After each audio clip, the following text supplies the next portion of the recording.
Piye badhe piye? Mesin cucimu nyapa? Piye, kok macet iki nyapa?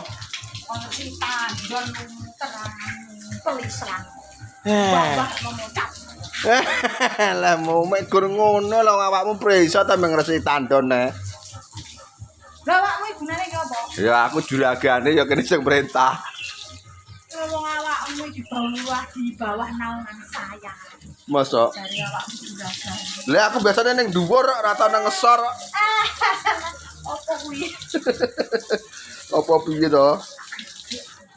Aja to awakmu galak men aja kaya ngono karo bojone. Dene jenenge durhaka karo bojone iki.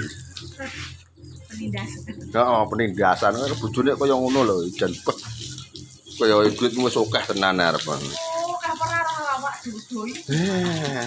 Eleh kayemu jambas tekku. Iki ngapusi awak. Lah iya, dekno ngono didak sik abang guyang ya enak guyang. Bah. Gusti. Mbak-mbak.